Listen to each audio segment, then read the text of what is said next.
오늘 우리에게 주시는 하나님의 말씀은 신약성경 고린도전서 2장 12절에서 16절까지의 말씀입니다.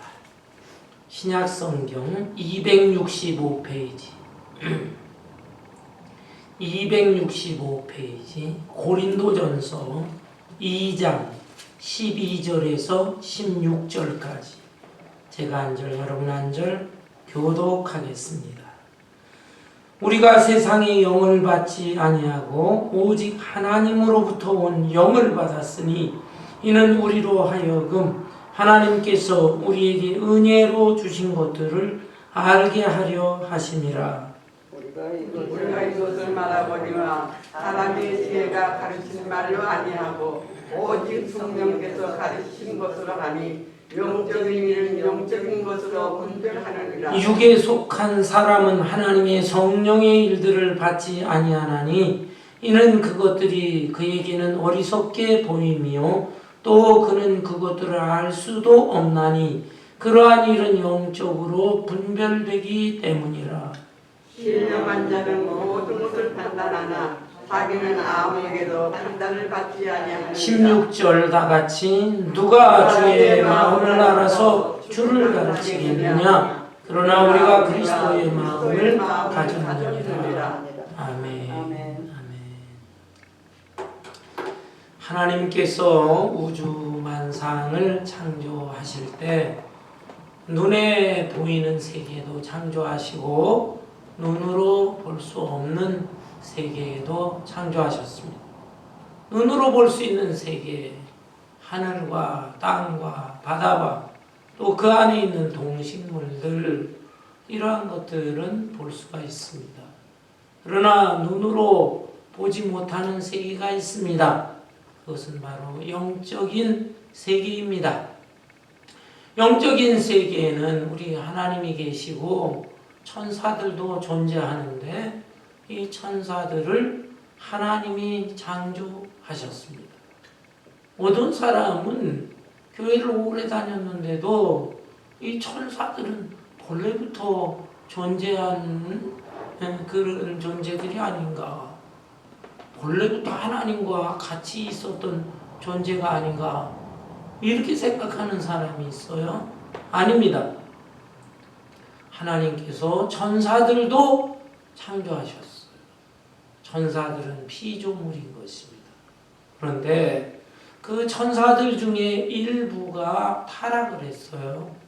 높은 천사들이 몇이 있었는데 천사장이라고 하죠. 이 천사들 중에 천사장 중에 하나가 타락을 해서 마귀가 됐어요. 이 마귀를 사탄이라고도 말하는 것입니다. 그리고 일반 천사들 중에 타락한 천사들이 있는데 이들이 바로 악령 또는 귀신 이렇게 부르는 것입니다. 오늘날 세상 사람들 중에는 무신론자도 있지만은 그러나 무신론자보다는 사실은 마음속에 뭔가 두려워하는 마음이 있어요. 무신론자는 세상에 없는 것입니다. 신이 없다? 그게 아니고 불신론자죠. 신은 존재하지만 신을 믿지 않는다. 불신론자들이에요. 불신론자들. 그렇지만 많은 사람들 중에는 자기가 불신론자라고 하면서도 마음속에 뭔가 찜찜한 것이 있어요. 과연 천국과 지옥이 있다면 나는 어떻게 될 것인가? 찜찜하고 또 불안한 마음이 있습니다. 아울러서 불신론자들 중에는 이 밝은 영을 생각하지는 못하고 어둠의 영을 늘 생각합니다. 아마 마귀는 있을 거야. 귀신이 있을 거야. 어떤 사람들은 귀신을 봤다고 하는 사람들도 있고 하면서 마귀와 귀신에 대해서 두려워하는 사람들이 많습니다. 마귀 귀신은 분명히 존재합니다. 성경에 보면 귀신 들려가지고 고통 중에 있는 사람들에 대한 기록이 성경 도처에 기록되어 있습니다. 구약 성경 이스라엘의 초대왕 사울 왕도 이제 악한 영에 씌어가지고 고통받는 그런 내용들이 나오고, 또 복음서에 보면은 군대 귀신 들린 자, 귀신의 이름이 군대라고 하기보다는 군대처럼 많은 귀신이 들어갔다 이 말입니다. 그래서 이 군대 귀신에 들려가지고 고통 중에 있는 사람의 모습도 나오고 그렇습니다.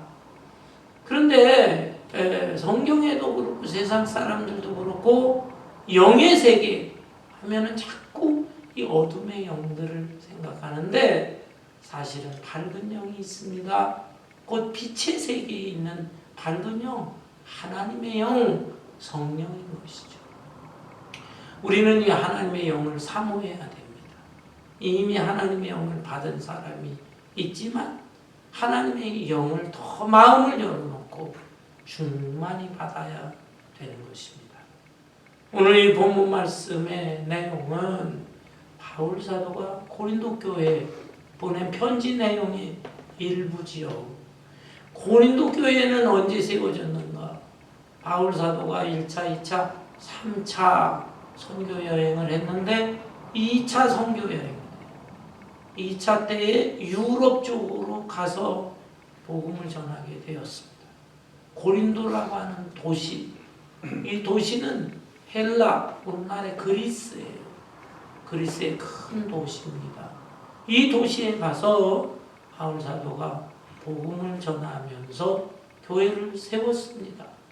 다른 교회 개척도 어렵지만 고린도 교회는 여러 가지 그 풍토, 또 그 당시 사람들의 사고방식, 또 문화, 이런 여러 가지 여건 때문에 개척하는 게 너무 어려웠어요. 1년 반에 걸쳐서 정말 혼신의 힘을 기울여서 교회를 세우고 또 말씀도 전하고 사역을 하다가 이제 선교사이기 때문에 또 다른 곳으로 떠나야만 했습니다. 그런데 바울 사도가 떠난 이후에 들리는 소문에 의하면 이 교회가 엉망이 된 거예요. 교회 시끄러운 문제가 발생을 합니다. 우선 교회 안에 파당이 생기는 거예요. 그래서 어떤 사람은 베드로가 훌륭하다, 베드로를 따라야 된다. 또 아볼로라고 하는 사람, 바울 이후에 아볼로라고 하는 사람이 담임 목사식으로 사역을 했는데, 우리는 아볼로를 따라야 돼. 무슨 소리냐? 우리 교회를 개척을 했던 바울을 따라야지. 바울파가 생기고, 그것도 저것도 잘못된 거야. 우리는 그리스도를 따라야지. 그 말은 좋은데 그리스도파 그러면서 자기들도 다른 한 파를 형성하고 있었어요. 이런 파당이 생길 뿐만 아니라 교회 안에 아주 지저분한 일들, 시끄러운 일들, 교회 안에서 음란한 사건들이 발생을 했어요. 그 음행의 문제가 생기고, 또 어떤 교회는 은사를 받았다고, 방언을 받았다고 그러는데 그 방언을 막 자랑을 하고, 또 어떤 사람은 또 신유의 은사를 받았다고 신유의 은사를 자랑하고, 그러면서 그것을 받지 못한 사람들에 대해서 손가락질을 하고, 너희들은 성령 받지 못한 사람이야, 정죄를 하기도 하고, 교회가 그냥 막 혼잡해지게 되고, 멀리서 이 소식을 듣고 바울 사도가 가슴이 아팠던 것입니다. 이 사람들은 지금 영적인 수준이 너무 미약하구나, 안타깝구나. 교회 나오기는 했지만 아직 하나님의 영을 받지 못한 사람들이 있고, 또 하나님의 영을 받았다 할지라도 너무너무 미미한 수준에 있는, 미숙한 수준에 있는 그런 사람들이 있는 것을 알고 그들을 책망하기도 하고, 그들을 또 올바른 진리로 가르치기 위해서 고린도전서, 고린도후서 말씀을 쓰게 된 것입니다. 그런데 그 가운데 오늘 이 본문의 말씀 특별히 하나님의 영을 강조하고 있습니다. 고린도 교회 안에 이 바울이 생각할 때 보니까 교회는 나오는데 하나님의 영을 받지 못한 사람들이 너무나 많은 것이. 그래서 하나님의 영을 받은 사람의 특징은 어떠한 특징을 가지고 있는가? 이 본문 말씀에 설명을 하면서 너희도 하나님의 영으로 충만해서 이 아름다운 깨달음도 있고 덕도 끼치고 그래서 교회가 정말 화목한 가운데 아름다운 교회로 성장해야 된다. 이걸 권면하고 있습니다. 그렇다면 하나님의 영을 받은 사람의 특징은 무엇일까요? 첫 번째, 하나님이 주신 은혜가 무엇인가? 하나님이 주신 은혜를 잘 알게 되는 것입니다. 12절에 우리가 세상의 영을 받지 아니하고 오직 하나님으로부터 온 영을 받았으니 이는 우리로 하여금 하나님께서 우리에게 은혜로 주신 것들을 알게 하려 하심이라. 여기 세상의 영이라고 했네요. 세상의 영은 무엇일까요? 이것은 자연인으로서의 영입니다. 우리 인간은 육체, 몸이 있죠. 육체가 있어요. 그 다음에 육체 속에 정신이 있어, 정신. 그 다음에 정신 속에 또 영이 있습니다. 이 정신과 영을 그냥 합해서 육체와 영혼 이분법으로 설명하는 분들도 있고, 그러나 이 육체 그리고 이 정신 마음 속에 또 영이 있다. 세 가지로 삼분법으로 설명하는 분들도 있습니다. 그러나 이 영혼이든 영과 혼을 구분하든 간에 이 영이라고 하는 것은 이것은 하나님과 소통하든지 마귀와 소통하든지 하는 그 소통하는 통로예요. 따라서 세상의 영은 근본적으로는 자연인으로서의 인간, 그냥 인간에게 영이 있잖아요. 자연인으로서의 인간이기는 하지만 하나님의 영을 받지 못하면 마귀의 영을 받게 되는 것입니다. 마귀가 호시탐탐 사람들을 유혹을 하거든요.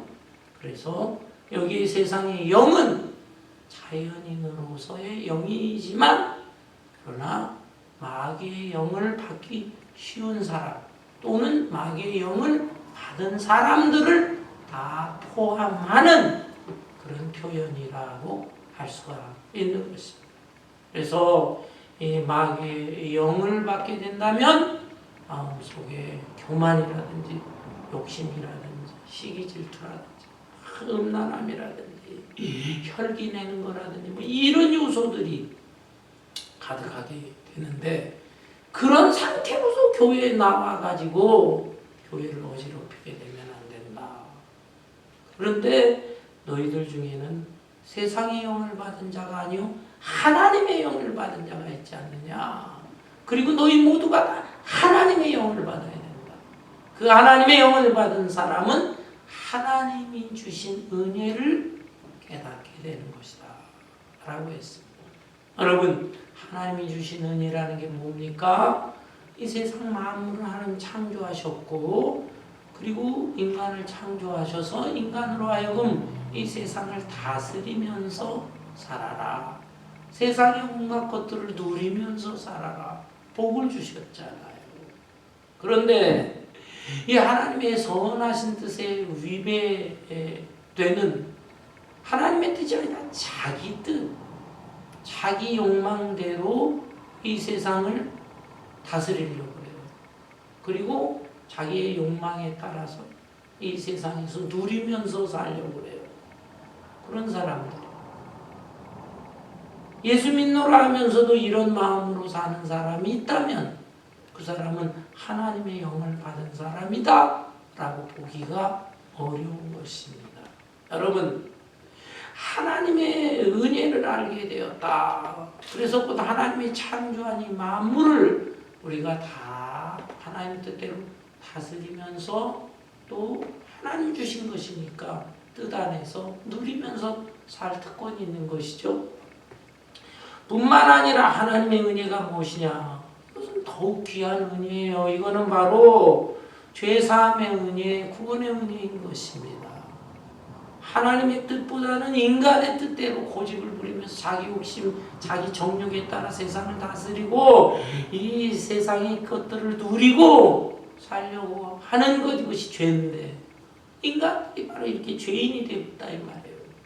그런데 이러한 죄인에 대해서 그래도 하나님께서 불쌍히 여기셔서 하나님의 아들 예수 그리스도를 보내주신 것입니다. 그리고 예수 그리스도를 갖다가 영접을 하게 될 때, 아, 내가 죄인인데 죄사함 받았구나. 이게 큰 은혜구나. 나는 이제 구원받고 하나님의 자녀가 됐구나. 마귀의 노예에서 하나님의 자식이 됐구나. 신분의 변화가 일어났구나. 세상의 일반 사람들과 똑같은 모습으로 똑같이 눈고기, 손발, 육체의 모습을 가지고 살지만 그들은 하나님의 영을 받지 못한 사람이고 우리는 하나님의 영을 받은 사람으로서의 이 감사한 마음을 가지고 살아가는 것입니다. 하나님의 은혜를 잘 모르는 사람들, 하나님의 은혜에 대해서 기뻐하고 감사할 줄 모르는 사람이라면 그 사람은 하나님의 영을 받은 사람이 아니에요. 영을 받았을지라도 미미한 상태에 있는 사람들이다 라고 할 수가 있습니다. 여러분, 어린 아기를 잘 살펴보세요. 돌도 되지 않는 아기인데 이 아기들이요, 자기 엄마 아빠가 누군지 그걸 잘 알아봅니다. 신기해죠. 낯선 사람이 안아보려고 하면은 낯가림 하면서 그냥 막 손사래를 치거나 으악 하고 울어버리는 것입니다. 그러다가 좀 지나면 낯선 사람일지라도 자기한테 잘해주는 사람, 자기를 정말로 이뻐해주는 사람, 아니면 그냥 건성으로 대하는 사람, 그걸 갖다야 기가 막히게 알아봅니다. 아니, 어린아이가 어떻게 그렇게 그걸 다 살펴볼 줄 아는지. 여러분, 이런 점을 볼 때 어린아이가 자기 부모도 알아보고 자기 이뻐하는 사람도 도사같이 알아보는데 우리는 하나님과 하나님의 은혜에 대해서 얼마나 알아보고 있습니까? 우리가 정말 하나님의 영을 받은 사람이라고 한다면 육안으로는 볼 수 없지만 하나님이 존재하신다. 하늘의 천상세계가 분명히 있다. 이것을 알아야 될 뿐만 아니라 하나님이 베풀어 주신 은혜가 이렇게 많고 감사하고 날마다 나 같은 것이 무엇인데 이런 은혜를 베풀어 주셨습니까? 만입이 있다 한들 어찌다 감사 찬송할 수 있습니까? 이런 고백을 할 수 있게 되는 것입니다. 사랑하는 성도 여러분, 여러분 바라기는 마음을 확 열면서 더욱더 하나님을 바라보고 하나님의 영을 받았노라 만족하지 말고 더욱더 하나님의 영을 충만히 받음으로 인해서 날마다 하나님의 은혜가 얼마나 크고 많은가, 나에게 베풀어 주신 하나님의 은혜가 얼마나 많은가, 그것을 점점 깨달아가면서 감사 찬송할 수 있는 여러분들이 되시기를 바랍니다. 아울러서 두 번째로 하나님의 영을 받은 사람의 특징이 무엇인가? 그것은 육의 것과 영의 것을 분별할 줄 아는 능력이 생깁니다. 영적인 분별력이 생겨요. 본문 13절에 보니까 우리가 이것을 말하거니와 사람의 지혜가 가르친 말로 아니하고 오직 성령께서 가르치신 것으로 하니 영적인 일은 영적인 것으로 분별하느니라. 영적인 것에 대해서는 사람의 육신이나 사람의 이 지혜로서 영적인 것을 분별하지를 못하고 하나님의 영을 받은 사람만이 영적인 것을 분별할 줄 안다라는 것입니다. 여러분, 이 말씀 바울 사도가 고린도 교회 성도들에게 보낸 편지라고 했어요. 고린도라고 하는 도시, 헬라의 큰 도시인데, 헬라, 오늘날 그리스죠. 이 헬라는 고대로부터 굉장히 사람들이 지식을 추구했습니다. 지식. 그래서 소크라테스, 플라톤, 아리스토텔레스, 이 쟁쟁한 철학자들이 다 헬라 사람들이에요. 뿐만 아니라 알키메데스, 피타고라스, 이런 사람과 같은 쟁쟁한 과학자들, 물리학자, 수학자 이런 사람들이 나타났어요. 그 사람 엄청난 지혜를 가진 사람들입니다. 머리가 좋아가지고요. 자기 나라 그리고 자기의 문화를 발전시켰어요. 그래서 이 헬라가 그 주변의 나라들도 막 정복할 뿐만 아니라 한 시대 헬레니즘 문화, 헬라의 문화다.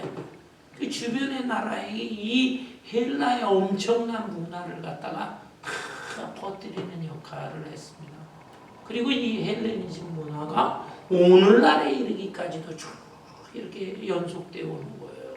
세상의 문화를 발전시키는 데 있어서 엄청난 영향을 미친 나라의 사람들입니다. 그렇지만 이 사람들이 그렇게 머리가 좋지만 하나님의 영을 받지 못했기 때문에 영적인 세계에 대해서 알지를 못하는 거예요. 오늘날에도 마찬가지입니다. 이 세상 사람들 중에 똑똑한 사람들 많아요. 우리보다 훨씬 똑똑한 사람들 많습니다. 그 사람들은 세상에서 출세합니다. 세상 공부 많이 하면서 세상에서 돈도 많이 벌고요. 잘 먹고 잘 사고 명성을 나타내고 그렇습니다.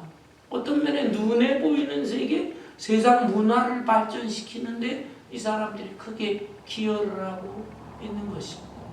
여러분 생각해 보세요. 컴퓨터가 만들어졌죠. 또 컴퓨터가 발전하면서 인터넷이라는 게 만들어졌어요. 인터넷이 이제 점점 발달해가지고 요즘 스마트폰인데, 스마트폰 손 안에 들어있는 요 휴대폰 세계, 이 세상의 온갖 정보들이 여기 다 들어오는 거예요. 세상의 정보들을 다 요 안에 들어와서 여기 살펴볼 수가 있고, 동시에 세계 어디에 있는 사람들과 동시에 통신 연락이 가능합니다. 기가 막힌 거예요. 이것을 세상의 영을 가진 사람들이 이걸 다 개발한 것입니다. 우주의 개발을 보세요. 저 달에 착륙한 건 벌써 수십 년 전이고, 그 다음에 또 달에 대해서 연구하고 우주 여행을 하고 그럽니다. 그런데 지금까지는요, 이게 우주에 대한 프로젝트, 어마어마한 돈이 들고 하기 때문에 선진국 몇 나라에서만 그 연구하고 했어요. 그런데 놀라운 것은요, 며칠 전에 미국의 민간 회사에서 이 우주 개발에 힘쓰고, 그래서 민간 회사에서 로켓을 띄우는데 거기에 몇몇 사람들이 타가지고요 우주 여행을 하고 돌아왔습니다. 민간 기업에서 그걸 추진했네요. 그리고 이게 성공했기 때문에 앞으로 5, 6년 후에 2030년 정도가 되면 많은 사람들이 이제 우주 여행을 다녀오게 될 것이다. 어쩌면요, 지금 자라나는 요 어린 아이들, 요런 아이들 한 10년 후, 15년, 20년 후 이렇게 되면 학교 수학여행을 갔다가 이제는 달나라라든지 우주여행을 그렇게 돌아올 거예요. 어마어마한 이 세상에 영을 가진 사람들, 발달된 사람들이 이런 거 다 만든 겁니다. 의술이 얼마나 발달됐어요. 시편 90편에 보면 모세가 지은 시예요. 사람의 년수가 70이요. 강건하면 80이라. 그 당시 사람들이 7, 80년 살았다. 물론 자기는 120세까지 살았지만 그건 하나님이 특별한 은혜. 그 시대로서는 7, 80세밖에 못 살아요. 오늘날에는 어떻습니까? 물론 그 안에 죽는 사람들도 많지만은 보통 80 넘겨요. 평균 수명이 지금 뭐 85, 6세 됐다고 그러는데 그 90, 100세가 넘는 분들도 많습니다. 네. 어떤 노인분들이 우스개 얘기를 하면서 그런데요. 너무 몸이 아파. 그러니까 사실 우스개라기보다는 진심일 수도 있어요. 이렇게 아플 바에는 죽는 게 낫지. 어느 날 죽었으면 좋겠다. 그렇게 쓰러졌대요. 그런데 자식들이 와가지고는 자기 엄마를 갖다가 데리고 가가지고 병원에 갔는데 병원에서 또 의사가 뭐 약도 치료하고 뭐 수술도 하고 해서 주사도 놓고 살아난 거예요. 그리고 나서 또 집에 왔는데 또 얼마쯤 너무 몸이 괴로우니까 죽었으면 좋겠다 하는 생각이 났는데 자식들이 또 어떻게 알고 와가지고 병원에 또 데려다. 그래서 나는 죽고 싶은데 사실은 나 죽고 싶은데 저 의사들이 살려놔. 병원에 가면 나 살려놔. 그래서 나 죽지 않고 있는 거야. 이런 얘기들을 한다고 합니다. 의술이 대단한 거예요. 그러나 여러분 아무리 과학 지식이든 의술이든 발달해도 생명의 연장은 좀 가능하지만 죽은 사람을 살리지는 못하는 것입니다. 생명은 하나님의 손에 있기 때문에 아무리 인간이 발달시켜도 그래서 죽은 사람을 살리지 못해요. 그리고 또 인간의 그 능력이 대단한 것 같지만 그것은 이미 하나님이 만들어 놓으신 재료. 그 재료를 가지고 연구해 보면 어떻게 저떻게 해가지고 대단한 것들을 만들어내는 것 같이 보이는 것. 곧 유를 만들어내는 것에 불과한 것이다. 진정한 창조는 하나님만이 합니다. 하나님은 아무도 없는 무에서 유를 만드신 거죠. 그래서 인간이 하는 행위, 뭐 창조적인 역사를 이루자 어쩌고 저쩌고, 인간이 하는 것은 창조가 없어요. 그는 제조. 이미 있는 재료를 가지고 만드는 제조에 불과한 것이고 진정한 창조는 하나님만이 하신다라고 하는 것입니다. 여러분 이런 면에서 볼 때 결국 교만해서는 안 됩니다. 세상의 영을 가지고 세상의 지식을 가지고 대단한 것 같지만 그런 사람일지라도 영의 세계를 모르는 거예요. 죄에 대해서 잘 모릅니다. 사회적으로 범법한 죄, 그런 죄는 알지만 그 외에도 마음으로 짓는 죄, 자기가 무심코 짓는 죄 이런 거 생각을 못하는 거예요.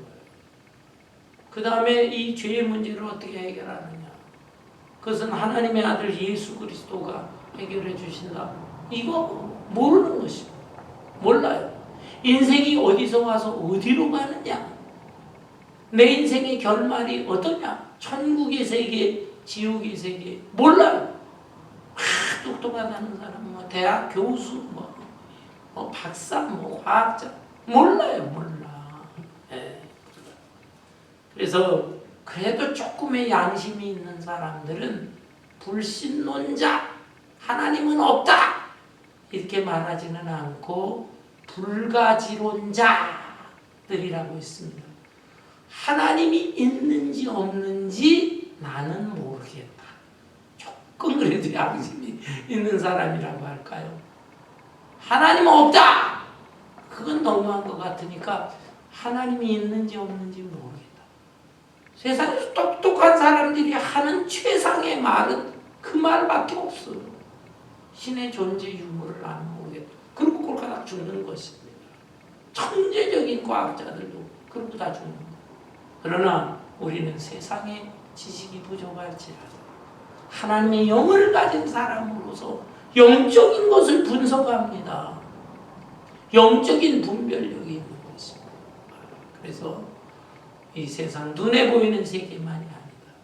영원한 천국과 지옥도 있는 것이고 또한 이 세상에 눈에 보이는 이 세계 안에서도 이 세상 안에서도 하나님의 나라가 있다. 하나님의 나라가 점점 확산되고 있다. 하나님의 백성들을 통해서 하나님의 나라가 늘어나고 있다. 이런 것을 다 알고 깨닫고 느끼고 그리고 확신을 하면서 여기에 인생을 걸고 살아가게 되는 것입니다. 여러분, 하나님의 영을 받은 자, 육신의 것과 영적인 것을 분별합니다. 세 번째는 하나님의 영을 받은 사람은 일반 세상 사람들로부터 육의 것을 가진 사람들로부터 판단을 받지 않는다. 비판받지 않는다라는 것이에요. 자, 본문 말씀 볼까요? 14절에 보면 육에 속한 사람은 하나님의 성령의 일들을 받지 아니하나니 이는 그것들이 그에게는 어리석게 보이며 또 그는 그것들을 알 수도 없나니 그러한 일은 영적으로 분별되기 때문이라. 신령한 자는 모든 것을 판단하나 자기는 아무에게도 판단을 받지 아니하느니라.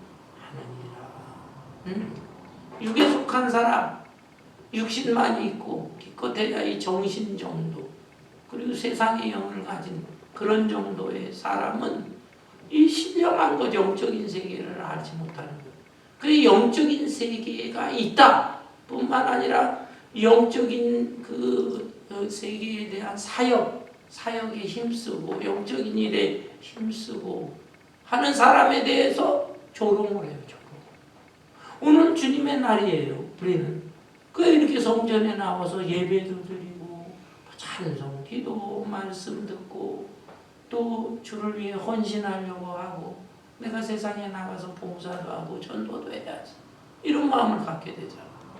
근데 이 세상의 영만 받은 사람들이 볼 때는 어리석은 거예요. 아니 왜 저 사람들은 이렇게 바보같이 이 주일날 날씨도 이렇게 좋은데 산으로 들러 바다로 놀러 가지. 그리고 큰 푸른 잔디에서 정말 골프채도 한번 휘두르면서 지내지. 이런 바보 어리석은 자들을 그러면서 비판하고 손가락질한다 이 말이에요. 그렇지만 우리는 그 사람들의 비판 손가락질에 대해서 판단받지 않는다. 무슨 뜻입니까? 신경 쓰지 말아라는 거예요. 그 사람들은 영의 세계를 모르는 사람들인데 모르는 사람들이 이런 소리 저런 소리를 할 때 우리가 볼 때 그거 신경 쓰지 마라. 오히려 불쌍하게 봐요. 불쌍하게. 여러분, 이 초등학교 다니는 어린 아이들의 경우에 자기가 아무리 똑똑하다고 그래도 솔직히 저 대학이나 대학원 박사들이 알고 있는 그 지식과 견주면 상대가 되겠습니까? 물론 간혹 천재들이 있다고 하지만 그래도 비교가 되지는 않는 거예요. 그 어린 아이들이 그 성숙한 어른의 세계, 지식의 세계뿐만 아니라 이런 거 모르는 거예요. 반면에 그러나 대학원이든 박사학위를 가진 사람들이 그 어린아이가 아는 지식의 수준 그거 모르겠습니까? 그거 다 알아야 알거든. 마찬가지로 이 세상에서 되게 똑똑한 사람, 공부한 사람 같지만 이 영적으로 하나님의 영을 받지 못한 사람들은 몰라. 어떻게 이 영의 세계가 어떻게 되는지. 그러나 우리는 영의 세계를 알고 있는 사람들이다. 영의 세계를 알고 있기 때문에 이 세상에 돌아가는 것에 대해서 지식적으로 좀 모를지라도 판단력은 뛰어나. 판단력. 하나님의 영어를 충만하면 이 세상에 지금 정치가들이 하는 행동, 경제인들이 하는 행동 이런 것들 내가 지식적으로는 그런 거 잘 모르지만 그러나 판단력이 뛰어나서 지금 세상이 잘못 돌아가고 있구나. 어떻게 돌아가고 있고 그것을 다 알게 된다 이 말이에요. 그러니까 우리가 얼마나 대단한 사람. 이거 다 하나님이 주시는 은사예요. 그렇다고 해서 우리가 교만해서는 안 되는 것입니다. 우리는 이 세상 사람들이 볼 때에 영적인 일을 하는 것에 대해서는 비판받지 말아야 되겠지만 비판받아도 무시해버리는 거죠. 그렇지만 도덕적인 면에 대해서 비판받는다면 반성해야 됩니다. 세상 사람들과 비교하는데 도덕적으로 좋지 않은 짓을 합니다. 거짓된 행동을 하고. 그래서 아니 저 예수쟁이가 저런 짓을 해. 심지어 교회 장로요, 권사요, 목사라는 사람이 저런 짓을 해. 이렇게 하게 되면은 이것은 깊이 통해 자복해야 되는 눈물로. 그래서 도덕적인 잘못을 할 때 그 잘못하지 않도록 조심해야 되는 겁니다. 그렇지만 그러나 영적인 행위를 하는데 예배드리고 하나님 나라 사역을 하고 자기 돈 털어가면서 굳이 하는 일이 있고 어떻게든지 그냥 한 영혼을 위해 전도하려고 하고 애를 그런데 저 바보들이야죠. 자기 주어진 하나밖에 없는 인생은 재밌게 살고 즐기면서 살고 그렇게 해야지. 저 사람들 저 왜 저래? 라고 하는 그 비판과 조롱 소리에 대해서는 신경 쓰지 말아라. 그 사람들이 모르기 때문에 그래요. 그리고 때가 되면은 하나님의 영을 받게 된다든지 하나님께서 불빛 같은 성령을 받지 못해도 성령의 순간적인 불빛을 받으면서 그 사람들이 그때 깨달을 수가 있어요. 예수님 십자가의 현장을 보십시오. 예수님 십자가에서 달려 돌아가실 때 로마 병력이 마냥 옆구리 찌르고 손발에 그냥 대못을 받고 그랬을 때 그 로마 병정들은 어땠습니까? 이 예수야 얼마나 어리석은 자야. 너는 어찌하여 그 젊은 나이에 네 인생 꾸릴 생각은 안 하고 돌아다니면서 하나님의 말씀 전한다고 그러고 하나님의 나라가 왔다고 그러고 막 그러면서 왜 세상을 혼란시키느냐. 그리고 이렇게 비참하게 죽느냐. 침 뱉고 모욕하고 조롱했잖아. 그러나 예수님이 십자가에 달려 돌아가시면서 그 물과 피를 쏟으시면서도 아버지 저들을 사하여 주옵소서. 저들이 하는 것을 알지 못합니다. 그렇게 억울하게 죽어가는데 그 사람들에 대해 한마디 욕을 하질 않아요. 이 원수 같은 놈들아 두고 보자. 이렇게 하는 게 아니라 아버지요 저들을 불쌍히 여기시고 저들의 죄를 용서해 주세요. 저들이 하는 짓을 알지 못하기 때문입니다. 그 사람들 볼 때 어떻게 저런 말을 하세요. 저 바보 아니야 바보. 그 사람들이 생각할 때는 그렇게 생각하고 다른 원수들이 생각할 때도 저 어리석은 자.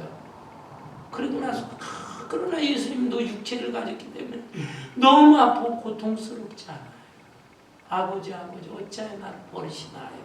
내가 막 목마르다. 그렇지만 예수님이 그래도 다 이루었다. 하나님 나를 보내신 사명을 내가 다 이루었다. 사명의 선언까지 하고 그리고 운명을 바치셨어요. 그 모습을 볼 때 그들이 참 어리석다고 생각은 했지만 뭔가 마음에 도전을 하고 어떻게 일반 사람이 이제 저렇게 죽어가면서도 사람을 용서하고 이해하고 저럴 수가 있을까? 그리고 자기 신념을 위해서 저렇게 저기를 가고 목숨을 바칠 수가 있을까? 그리고 나서 물론 해가 가려지고 어둠이 몰려오고 그냥 땅에 지진이 일어나고 이런 현상이 있기는 했지만 충격을 받은 충격을. 그리고 하나님께서 불빛처럼 그들에게 깨우침을 준 것 같습니다. 그들이 두려워할 뿐만 아니라 로마의 그 병정들의 우두머리, 백부장, 100명의 군인들을 이끄는 지도자 백부장이 뭐라고 했습니까? 예수님의 운명하는 그 모습을 보면 와, 저 사람은 정령 의인이었다. 저 사람은 정령 하나님의 아들이었다. 여러분 그렇습니다.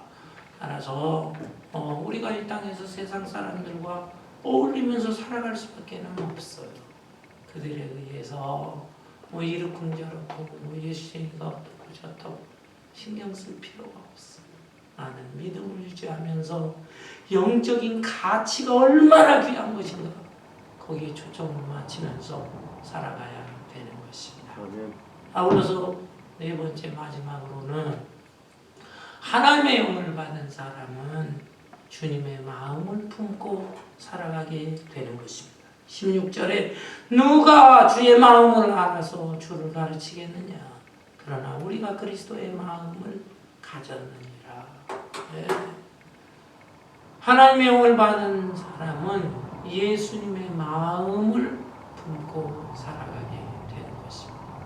우리 마음 속에 예수님의 마음도 있는 거예요. 그리고 그 예수님의 마음을 늘 닮아가고 예수님의 인격을 닮아가려고 애를 써야 돼요. 예수님이 무엇을 원하는가? 예수님이 원하시는 사명도 감당하기 위해서 최선을 다해야 되는 것입니다.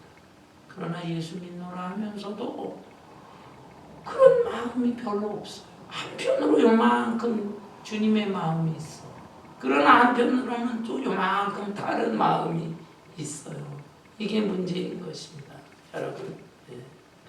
성경 갈라디아서 5장에 보면 이런 말씀이 나옵니다. 우리의 마음 속에는 두 가지 소욕이 있다. 갈라디아서 5장 16절에 보면 내가 이르노니 너희는 성령을 따라 행하라. 그리하면 육체의 욕심을 이루지 아니하리라. 육체의 소욕은 성령을 거스리고 성령은 육체를 거스리나니 이 둘이 서로 대적함으로 너희가 원하는 것을 알지 못하게 하려 하시니라. 우리의 마음속에 육체의 소욕이 있고 성령의 소욕이 있다. 육체의 소욕이라고 하는 것이 뭐냐면은 이것은 세상의 영을 가진 죄성을 말하는 거예요. 이 죄성이 내 마음속에 자꾸 욕망을 일으켜. 그러나 하나님의 영을 받은 사람은 성령을 받은 사람으로서 성령이 또 일으키는 욕망이 있어. 성령이 일으키는 욕망과 이 죄성, 이 육체의 욕망, 이것이 그냥 계속 속 안에서 일어나면서 둘이 싸우게 돼. 내 속에서 싸움을 한다. 그러면 육체의 욕망이라고 하는 게 뭐냐? 19절에 육체의 일은 분명하니 곧 음행과 더러운 것과 호색과 우상 숭배와 주술과 원수 맺는 것과 분쟁과 시기와 분냉과 당짓는 것과 분열함과 이단과 투기와 술취함과 방탕함과 또 그와 같은 것들이라. 전에 너희에게 경계한 것 같이 경계하노니 이런 일들을 하는 자들은 하나님의 나라를 유업으로 받지 못할 것이다. 대표적인 거 15가지 특징을 좋지 못한 걸 이게 그냥 죄성을 가진 인간, 세상의 영으로, 그래서 마귀의 영을 받아가지고 잘못된 사람들은 이런 15가지 대표적인 욕망이 막 솟아나요. 초대교회에는 7가지 대표적인 죄가 있다. 첫째는 교만. 둘째는 욕심. 셋째 시기 질투. 예. 네 번째는 이 분내는 거죠. 화를 시시때때로 화내는 거. 그 다음에 뭐 탐식이라는 것도 있어. 음식을 너무 그냥 개걸스럽게 과식하려고 하는 거. 그것도 7가지 대표적인 죄. 옛날 초대교회 그 당시에는 아마 가난한 사람들이 많은지 그런 것도. 그 다음에 게으름이 있어. 게으름. 그 다음에 음란함이 있어. 이런 것들. 이게 다 육체의 소욕이야, 소욕.